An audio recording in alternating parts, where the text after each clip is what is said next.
Hello everyone, SB ইনস্টিটিউটের YouTube চ্যানেলে তোমাদের সবাইকে ওয়েলকাম জানিয়ে আজকে একটা গুরুত্বপূর্ণ ক্লাস তোমাদের সামনে প্রেজেন্ট করব। সেটা হচ্ছে আজকের ক্লাসে আমরা জিকের কিছু বিষয় তো পাবোই, তার সঙ্গে সঙ্গে জিওগ্রাফিরও কিছু তথ্য কিন্তু এই ক্লাস থেকে থাকবে। কিরকম সেটা হচ্ছে দেখো, আজকের যে টপিকটা সেটা হচ্ছে রিভার অ্যান্ড সিটি, মানে প্রত্যেকটা নদীর ধারে যে সমস্ত গুরুত্বপূর্ণ শহর গড়ে উঠেছে সেগুলো সম্পর্কেই আজকের ক্লাসে আমরা আলোচনা করব। যারা প্রথম এসবি ইনস্টিটিউটের ভিডিও দেখছো তারা অবশ্যই চ্যানেলটিকে সাবস্ক্রাইব করো, পাশে থাকা বেল আইকনটিকে প্রেস করো যাতে যে কোনো ক্লাসের সাথে সাথে তোমাদের কাছে নোটিফিকেশন পৌঁছে যায়। আর তার সঙ্গে ভিডিও ভালো লাগলে অবশ্যই শেয়ার করো এবং লাইক করো, এটাই রিকোয়েস্ট করবো তোমাদের সবাইকে। দেখো আজকের ক্লাসের যেটা প্রথম বিষয় সেটা হচ্ছে দেখো গঙ্গা। তাহলে দেখো প্রথমেই গঙ্গা জানি আমরা যে ভারতের সবথেকে বৃহত্তম নদীর নাম হচ্ছে গঙ্গা এবং উত্তর ভারত তথা পুরো ভারতের একদম প্রধান নদী হচ্ছে গঙ্গা। তাহলে দেখো প্রথমেই দেখে নেব গঙ্গা কোন কোন স্টেটের ওপর দিয়ে প্রবাহিত হচ্ছে। দেখো স্টেট এবং ইউটি মানে ইউনিয়ন টেরিটরি মিলিয়ে মোট 11টা জায়গার ওপর দিয়ে কিন্তু এই গঙ্গা প্রবাহিত হচ্ছে। কি কি সেগুলো? প্রথমে দেখো রয়েছে উত্তরাখণ্ড, তারপরে রয়েছে উত্তরপ্রদেশ, তারপরে বিহার, তারপরে ঝাড়খণ্ড, তারপরে ওয়েস্ট বেঙ্গল, ছত্তিশগড়, মধ্যপ্রদেশ, রাজস্থান, দিল্লি, হরিয়ানা আর হিমাচল প্রদেশ। তাহলে দেখো খুব ভালো করে যদি আমরা খেয়াল করি কি দেখতে পাবো যে গঙ্গা কিন্তু মোট 11টা স্টেট এবং ইউটির ওপর দিয়ে প্রবাহিত হচ্ছে। 10টা হচ্ছে স্টেট আর ইউটি হচ্ছে একটা, সেটা হচ্ছে দিল্লি। তাহলে গঙ্গা এবং তার যে অববাহিকাটা মানে পুরো গঙ্গা এবং তার উপনদী শাখা নদী নিয়ে যে অববাহিকাটা গড়ে উঠছে সেটা মোট আমরা দেখতে পাচ্ছি 11টা রাজ্য এবং কেন্দ্রশাসিত অঞ্চলের উপর দিয়ে প্রবাহিত হচ্ছে। 10টা রাজ্য আর একটা কেন্দ্রশাসিত অঞ্চল। তাহলে এই নামগুলো একটুখানি প্রত্যেকে দেখে রাখবে বা মনে রাখবে। এরপর দেখো এই যে জায়গাটা মোটামুটি ভাবে সবার মনে আছে, বিভিন্ন প্রয়াগ গুলো বা কনফ্লুয়েন্স গুলো আমরা ক্লাসে আলোচনা করেছিলাম। বিষ্ণু প্রয়াগ কোন দুটো নদী মিলিত হচ্ছে? ধৌলি গঙ্গা আর দেখো অলকানন্দা। নন্দ প্রয়াগে মিলিত হচ্ছে নন্দাকিনী আর অলকানন্দা। কর্ণ প্রয়াগে মিলিত হচ্ছে পিন্ডার রিভার আর অলকানন্দা। রুদ্র প্রয়াগে মিলিত হচ্ছে দেখো মন্দাকিনী আর অলকানন্দা। আর দেবপ্রয়াগে মিলিত হচ্ছে ভাগীরথী আর অলকানন্দা। তাহলে এই প্রয়াগগুলো সম্পর্কে কিন্তু আমাদেরকে ভালো করে পড়তে হবে। দেখো একবার এই জায়গাটাতে দেখো, এখান থেকে আসছে অলকানন্দা, এদিক থেকে আসছে কে? ধৌলি গঙ্গা। বিষ্ণু প্রয়াগ তৈরি করছে। আবার দেখো অলকানন্দা, এদিক থেকে আসছে নন্দাকিনী, নন্দ প্রয়াগ তৈরি করছে। তারপর দেখো অলকানন্দা আসছে আর এই জায়গাটা থেকে আসছে হচ্ছে পিন্ডার গঙ্গা। এই দুটো মিলিত হয়ে তৈরি করছে কি? কর্ণপ্রয়াগ। এখানে দেখো দেখে নাও পিন্ডার গঙ্গা আর অলকানন্দা হচ্ছে কর্ণপ্রয়াগ। আবার অলকানন্দা আসছে, এদিক থেকে আসছে মন্দাকিনী, এটা তৈরি করছে রুদ্রপ্রয়াগ। তারপর দেখো অলকানন্দা প্রবাহিত হচ্ছে, এখান থেকে আসছে ভাগীরথী, যেখানে মিলিত হচ্ছে সেখানে তৈরি হচ্ছে দেবপ্রয়াগ। তাহলে এই প্রয়াগগুলো কিন্তু ভীষণ ভালো করে আমাদেরকে মনে রাখতে হবে। প্রত্যেকটা পরীক্ষাতে এই প্রয়াগ সম্পর্কে কিন্তু প্রায়ই আমরা কোশ্চেন দেখে থাকি। পরেরটাতে দেখো কি রয়েছে, কিছু গুরুত্বপূর্ণ শহর নদীর তীরে।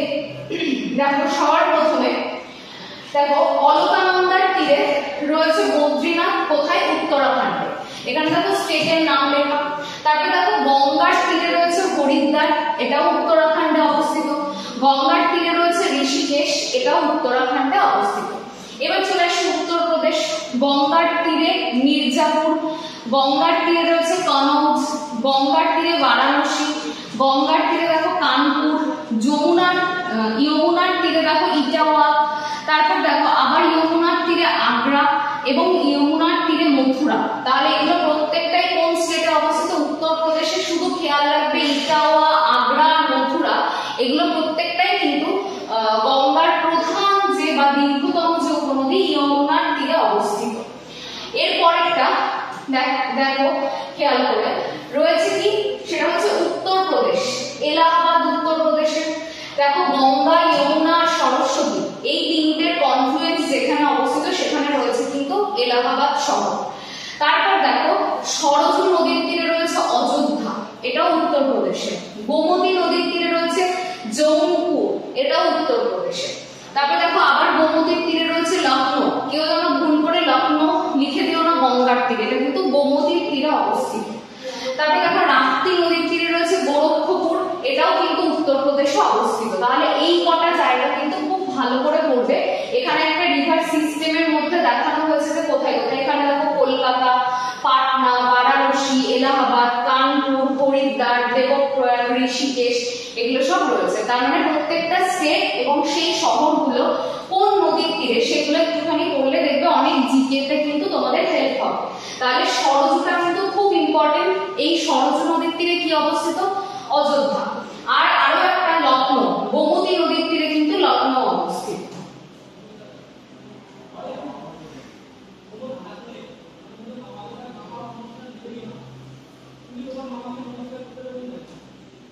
নেক্সট দেখো বিহার। দেখো ফল্গু নদী, যেটার নাম হচ্ছে নীলাঞ্জনা, সেই নদীর তীরে রয়েছে গয়া। আরেও একটা দেখো গঙ্গার তীরে রয়েছে বিহারে পাটনা, গঙ্গার তীরে রয়েছে মুঙ্গের, বিহারে অবস্থিত। বুড়ি গন্ডকের তীরে রয়েছে দেখো মুজাফফরপুর, যেটা বিহারে অবস্থিত। নেক্সট দেখো ওয়েস্ট বেঙ্গল কি রয়েছে? হুগলি, কলকাতা হুগলি নদীর তীরে অবস্থিত। তারপরে দেখো হুগলি নদীর তীরে হাওড়া অবস্থিত, আর গঙ্গার তীরে কি অবস্থিত? ফারাক্কা অবস্থিত। তাহলে এগুলো কিন্তু ওয়েস্ট বেঙ্গলের গুরুত্বপূর্ণ সব তথ্য।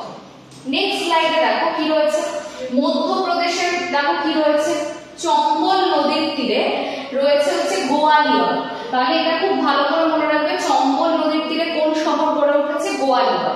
তারপরে দেখো শিপ্রা নদীর তীরে রয়েছে উজ্জয়িনী।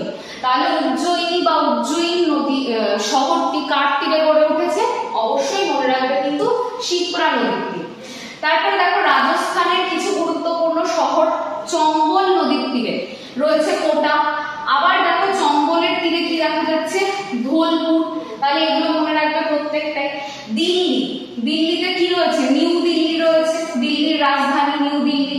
এটা কোন নদীর তীরে গড়ে উঠছে? এটা যমুনা নদীর তীরে গড়ে উঠছে। তাহলে এটাও কিন্তু অবশ্যই প্রত্যেকটাই কিন্তু ইম্পর্টেন্ট, এখানে কোনোটাই লেস ইম্পর্টেন্ট নেই, প্রত্যেকটা ইম্পর্টেন্ট কিন্তু তথ্য দেওয়া আছে। নেক্সট দেখো ব্রহ্মপুত্র সম্পর্কে একটু দেখে নিই। দেখো ব্রহ্মপুত্রকে বলা হচ্ছে ট্রান্স বাউন্ডারি রিভার, কারণ এই ব্রহ্মপুত্র দুটো দেশের বাউন্ডারি বা তিনটে দেশের বাউন্ডারির মধ্যে দিয়ে কিন্তু প্রবাহিত হচ্ছে, সীমানার মধ্যে দিয়ে। এই জন্য ব্রহ্মপুত্র একটা আন্তর্জাতিক নদী। দেখো এটা অরিজিনেট কোথায়? ব্রহ্মপুত্রের উৎস চীনে। আর আরো একটা জিনিস দেখো, এটা ভারতে প্রবেশ করার পর কোথায় প্রবেশ করছে? বাংলাদেশে। তাহলে ভারতের দুটো জায়গা, অরুণাচল প্রদেশ আর অসমের মধ্যে দিয়ে প্রবাহিত হওয়ার পর ব্রহ্মপুত্র প্রবেশ করছে কোথায়? বাংলাদেশ। এবং তারপর সেটা গিয়ে কোথায় পতিত হচ্ছে? সেটা বঙ্গোপসাগরে গিয়ে পতিত হচ্ছে, বে অফ বেঙ্গলে গিয়ে পতিত হচ্ছে।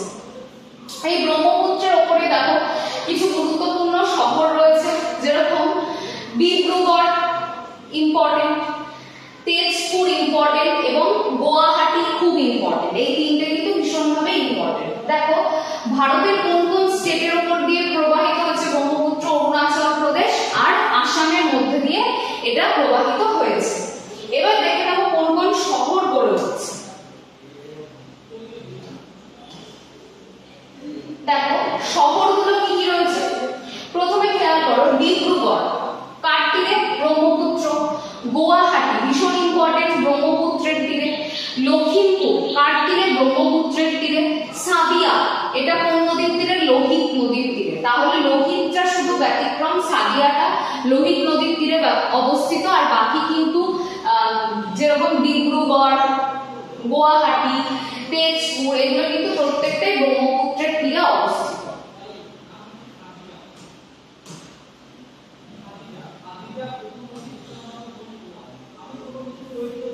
নেক্সট ইন্দাস, এটাও ট্রান্সবাউন্ডারি, কারণ এটা কোথা থেকে তৈরি হচ্ছে? তিব্বত থেকে, তারপর ভারতের মধ্যে দিয়ে প্রবাহিত হচ্ছে এবং শেষে গিয়ে পাকিস্তানের মধ্যে দিয়ে প্রবাহিত হয়ে আরব সাগরে পতিত হচ্ছে। তাহলে এটাও কিন্তু তিনটে দেশের মধ্যে দিয়ে প্রবাহিত হচ্ছে, সেই জন্য এটাকে ট্রান্সবাউন্ডারি রিভার বলা হয়।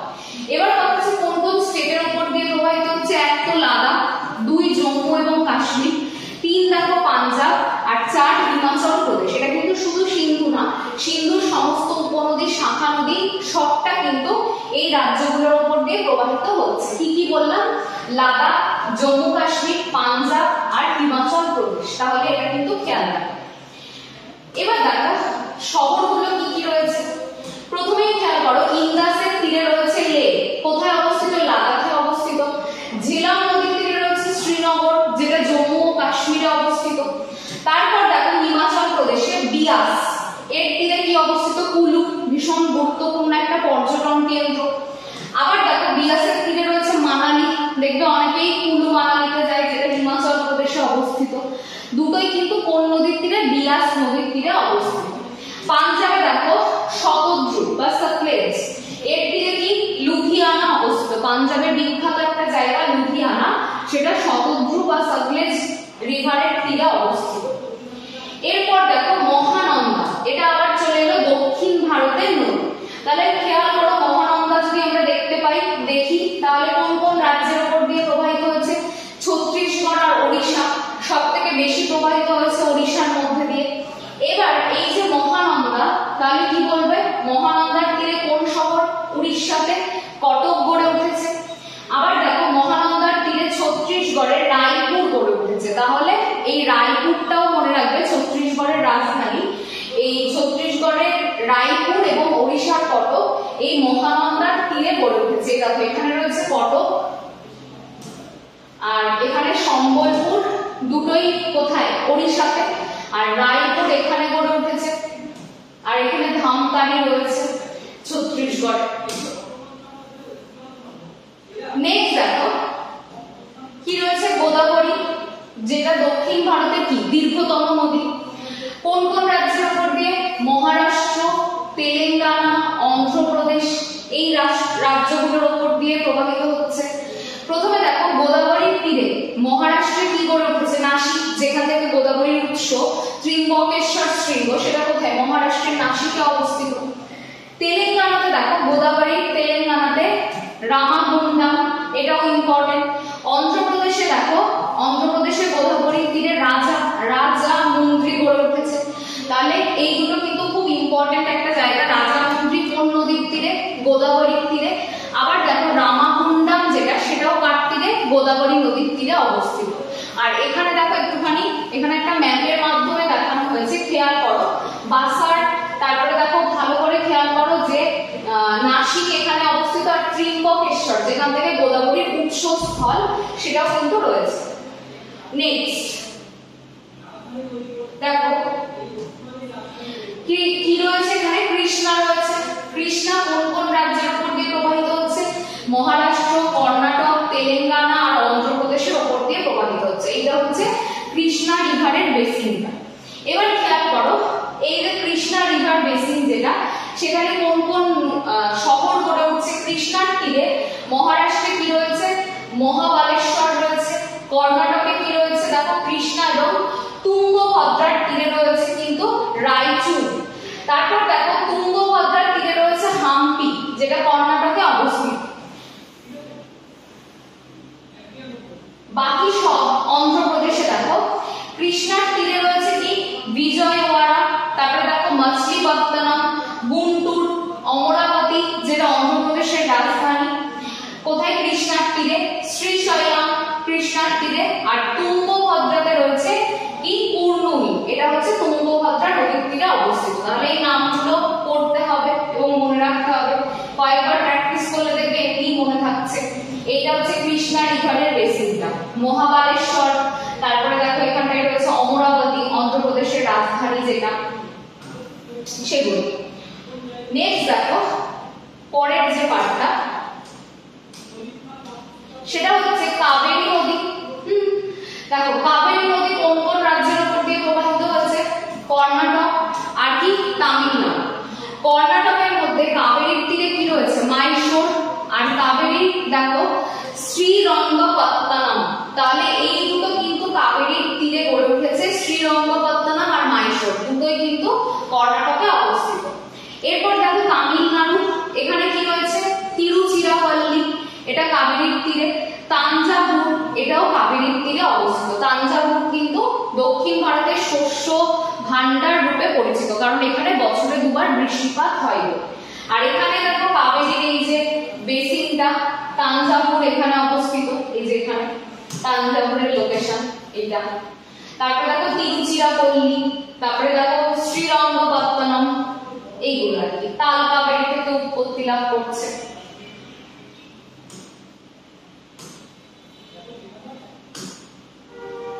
নেক্সট দেখো কিছু আছে একসাথে অনেকগুলো রিভারের বিষয় দেওয়া আছে। যেরকম গুজরাটে কি রয়েছে, গুজরাটের রয়েছে আমেদাবাদ আর গান্ধীনগর, এই দুটো জায়গা কোন নদীর তীরে গড়ে উঠেছে? সবরমতীর তীরে গড়ে উঠেছে। তাহলে গুজরাটের আমেদাবাদ আর গান্ধীনগর সবরমতীর তীরে অবস্থিত। এরপর দেখো গুজরাটের কি ভাদোদরা, তার উপর অবস্থিত বিশ্বামিত্রী বা বিশ্বামিত্র এই নদীর তীরে গড়ে উঠেছে। তারপরে দেখো গুজরাটের সুরাট, কোন নদীর তীরে ভীষণ ইম্পর্টেন্ট সুরাট? সেটা হচ্ছে তাপি বা তাপ্তি নদীর তীরে গড়ে উঠেছে। তারপর দেখো গুজরাটের আজি আর নায়ারি রিভারের তীরে রাজকোট গড়ে উঠেছে। তাহলে সবরমতী আর তাপ্তি এই দুটো নদী খুব ভালো করে মনে রাখবে। সবরমতীর তীরে আমেদাবাদ আর গান্ধীনগর যেটা গুজরাটের রাজধানী, আর সুরাট গড়ে উঠছে কার তীরে? তাপ্তি বা তাপি নদীর তীরে গড়ে উঠছে। তাহলে এগুলো গেল হচ্ছে গুজরাট থেকে কিছু ইনফরমেশন। দেখো আজকে যে ক্লাসটা করলাম সেটা খুব সংক্ষিপ্ত, এবং এখান থেকে আমাদের স্ট্র্যাটেজিকের কোশ্চেন তো অবশ্যই আসে, প্লাস জিওগ্রাফিরও কোশ্চেন আসে। ভিডিও ভালো লাগলে এবং ইনফরমেটিভ হলে অবশ্যই চ্যানেলটিকে সাবস্ক্রাইব করো, পাশে থাকা বেল আইকনটিকে প্রেস করো, আর ভিডিও ভালো লাগলে লাইক, শেয়ার এবং কমেন্ট করতে ভুলো না। এইটুকু রিকোয়েস্ট করব তোমাদের প্রত্যেকের কাছে। সবাই মন দিয়ে নিজেদের প্রস্তুতি নাও, আর এই গরমের মধ্যেও প্রত্যেকে খুব ভালো থেকো, সুস্থ থেকো, শরীর সুস্থ রেখে পড়াশোনা করো, প্রস্তুতি নাও। এটুকুই জানিয়ে আজকে শেষ করবো। সবাইকে ধন্যবাদ এতক্ষণ ভিডিও দেখার জন্য।